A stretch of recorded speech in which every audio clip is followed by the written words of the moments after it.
Hello, my name is Jen and welcome to the book Refuge. Today I'm bringing you a quick spoiler-free review for the book I Am Still Alive by Kate Alice Marshall. So this book was sold to me as Hatchet meets The Revenant. And I don't know about you, but when I was in middle school and a younger kid, I loved Hatchet. I read all of the Hatchet series, all the books with Brian in them. I love them so much. And so this one is about a girl named Jess Cooper, and she survives a similar-esque situation. So anyway, that was a random break from it. Let's dive right into the review. Setup of this novel is Jess Cooper, her mother, recently died in a car accident that left Jess with an injury to one of her legs. It hurt it really bad. She's been in physical therapy and has been staying in a foster home while they located her father, who has been living in Alaska. She hasn't seen him in many years, and they're locating him to send her to him. So the way this novel is set up, however, is the first half of the novel is set up in before and after. The before she got to where she is right now. So basically, they tell you this on the back of the book. Her father gets murdered by a group of men. She's hiding in the woods when this happens, and then they burn down his cabin, and her dad's dog, Bo, are left alone with the burned down ashes of the cabin. So the book is told, she's writing in a notebook about before the cabin burned down and then afterwards and how she's trying to survive. So that's how the book is being told. That's what's going on. Jess has very rudimentary survivor skills. She's only been staying with her dad for about a month when this happens. So she hasn't soaked up all the, mountain living that she could. She's just a kid. She was in Girl Scouts. She knows the basics. And there's some things her dad has tried to teach her, but she was not happy to be there. So she was only half listening to a lot of the things that he said. So that's the setup, is Jess decides that she wants to live because she wants to get revenge on these people. She knows they'll be coming back because they've left some things behind. And she ends up with, she has 6 bullets, and so she's saving these bullets to get revenge for her father and hopefully steal these guys' plane and get out of there. But she has no idea when they'll be back. It could be next month, it could be a year. So it really becomes a day-to-day struggle to survive. Next, I want to talk about the characters and what I liked about them, which I know that's funny. There's only really 3 characters besides the bad guys, which they're kind of generic bad guys, so they don't really need a explanation. So first off, obviously we have Jess. And Jess, I didn't like her at first. And I'm reading in her head and I was like, ooh, this book is going to be rough because she's really annoying me. But, I realized that I wasn't getting into the mindset of a girl who is going through grief. And she's going through grief in all these different stages. She's going through grief of her mother, which happened a few years ago, and she was very close with her mother, and they had a good life together. And so then Jess is also grieving having a functional body. She can still use her leg, but she was still going through physical therapy when she got sent to her dad. So sometimes her body betrays her, and her knee will buckle. And things just don't work the way it's supposed to. So she's not giving herself a pity party about it. She has a plan for how to, get it better, but it's still, she's grieving that. She's grieving having a functional body. And especially when she gets left in this situation, it's really she has to make decisions. Okay, I know I need shelter, fire, water, and food, but which one of these can I do today so that I'm not too tired to do any tomorrow? Because she knows the limitations of her body. But yeah, in the beginning, I didn't really like her because she seemed so, I just wasn't sifting through all those layers of grief. And then there's grief for her father, who she just found again. She wasn't happy to be there, but she still does love him. And they could have had, like she says in the book, she could have had years and decades to get to know her dad and to love him for who he is, you know, and get over him leaving her and her mom, but that's just ripped away from her. She doesn't have an option anymore to, you know, choose that relationship. It's just taken away from her. So next character is her dad. And again, like, he's really only in the before parts of it. He was an interesting character. Like, I wanted to like him right away. Something about this book is one of my favorite things that I think shows a good author is that when you meet a character and you wish you could see the story from their point of view. Obviously that doesn't work because A, her dad dies, and B, this is a YA novel, but her dad, Carl, is definitely like someone that this story could have been told from his point of view, because the things that happen to him are like Jason Bourne level of like bad things happening to him, and he ends up in the woods for a very specific reason, which I won't spoil because it was kind of the best part, not the best part, but one of the very strong points of this novel is like how her dad ended up there. And it's a mystery that if she wants to live, like, Jess has to figure out, because her dad hasn't had time to tell her. Again, they were only together for a month.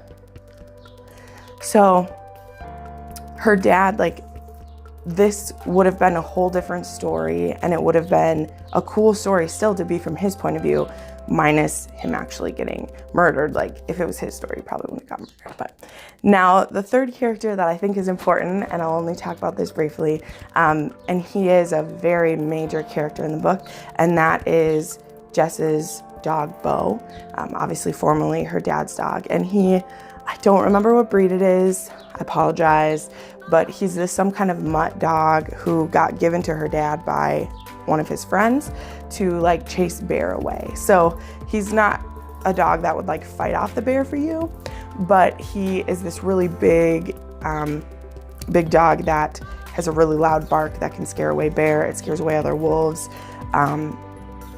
He helps her haul things, and he's her companion.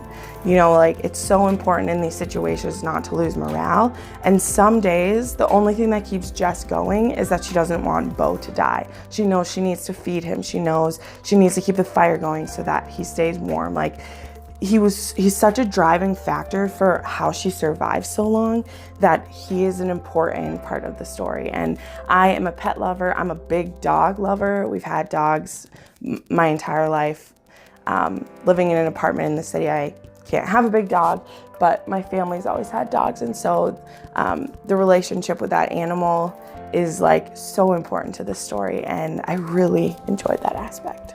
Next, I'm gonna real quickly tell you 3 things that I like, and then like one thing that I didn't like, and then we'll wrap this up. So first, I really loved the rawness of the story. Jess is very honest with like not knowing what to do. Even in, like, if we're comparing this to Hatchet, even in Hatchet, I feel like Brian gets really lucky with everything that happened. And not that you can't get lucky, not that things can't like work out, but Jess, it does not get lucky. She is so scared of these people coming back. She doesn't know how she's going to survive, how she's going to fight them off when they do come back. One of the main themes of this, like, her father tells her this when she first moves out there, because she's not strong enough to do all the things that you need to do to live on your own out there. And he says, because you're weak, because your body is weak, number one, do what you can to make it stronger. Like, she never throws a pity party. She knows she needs to do her stretches. She needs to know the difference between a hurt that is making her stronger and a hurt that is like tearing things apart. But he says you need to be smart, not strong, because if you can set things up right, if you work with, you know, what you have, you will survive. It's not about beating Mother Nature into submission, because you won't win that way. It's about taking what you have and making smart decisions. And like, even though that's her mantra, it doesn't always happen. I'll spoil this one event because it's not like life-changing, but Her dad has a canoe. She's finally like learned how to fish, so she's getting fish from the water while it's still an option to take the canoe out. And one of the days, like, Bo comes with her because like she wants to bring Bo out with her and doesn't think it's going to be a big issue.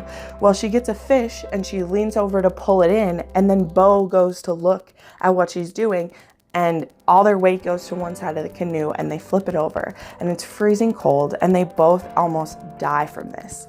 So it's just like decisions that she made because she wanted to have her friend with her for the day, because being out on the lake all day was lonely. And that decision led to them both being dumped in the water. They both almost die. Like, it is so hard for them to get back to shore, and she has to leave the canoe there because it was either get Bo back or take the canoe, and she chooses Bo. So the canoe just sits there for a long time because she wasn't able to get it. So anyway, it was very raw, like, and there are legit consequences for making mistakes. Like, she almost starves to death many times. She almost freezes to death. Like, every decision she makes has a consequence, and I really appreciate that. Number 2, things that I liked. I know I already mentioned it before, but I loved Bo. I loved the interactions with the dog. I loved how caring he was for her. I loved that they really had a partnership. And it really proved like why he was Man's best friend, and like he was there to protect her, but he was still like an independent dog because he had like, you know, some of that wildness in him. So, you know, when she's doing her stuff for the day, he would go off and try to hunt rabbits, but he would always come home to her to help keep her warm and help her. And I just loved Bo. It made me so happy. The third thing I liked is the messy conclusion. And I'm not going to do spoilers in this because this book, it's a single book, and it's such a good story that like I feel like ruining the ending for you would like kind of take away the purpose of reading it, really, because the author builds such tension, like with the 2 steps forward, 1 step back. Like, you're not sure if she's gonna make it. You think she will because she's telling this story, so she lives, but it's so gritty and so painful, and the ending is very messy. Like, there's a final battle like worthy of Jason Bourne, even though it's still like as believable as it can be for it being a fiction novel. Like, she uses her smarts and she uses what she has. She knows she can't brute strength against these guys, but there's a painful ending to this story. I'm not gonna spoil it, but I cried. Like, and I wasn't expecting to cry. Like, my adrenaline was going, I was in it. And then what happens at the end, I was like, how do you like go forward from this? Like, how do you do that? So finally, I'm just gonna say one thing that I didn't like, and this was more of like I didn't like it initially, and it made it kind of hard for me to like get into the story, but once I did get into it, it wasn't a problem. So Jess is telling this story like she's writing in this notebook because she wants to leave it behind so that if she doesn't get rescued, that someone will know what happened and be able to avenge her and her dad or get justice for them. And the way she was telling the story in the beginning was just really hard, because when she's telling the before, but in the current tense. And so like the tense was a little wonky sometimes because she'd be telling it, but then it was weird. And then when she's telling the after, you're like, okay, this is how the story's supposed to be told. So it was just kind of like a style issue for me. And like I said, it went away, but I just want to warn you that like, it is worth it. If that's a problem for you, know that like, she only tells the before part until she catches up to where she's at, and then it continues. So anyway, this book was great. I gave it a 4.5 stars. I took off half a star, like I said, just because it was hard to get into and I wanted more smooth sailing for it. But I loved this book. I definitely think it's worth your time. It was a quick read. Like, I read this in like 3.5 hours. It was awesome. So definitely check this out. I hope that Kate Alice Marshall writes some more books soon, because this was gritty and amazing. So as always, thanks for coming by. Please like, comment, subscribe, check out my Instagram, check out my links down below. I post new things every day, whether between YouTube and Instagram. So yeah, check it out. And as always, thanks for stopping by. The book Refuge is a safe place to talk about books and be nerdy together. Bye.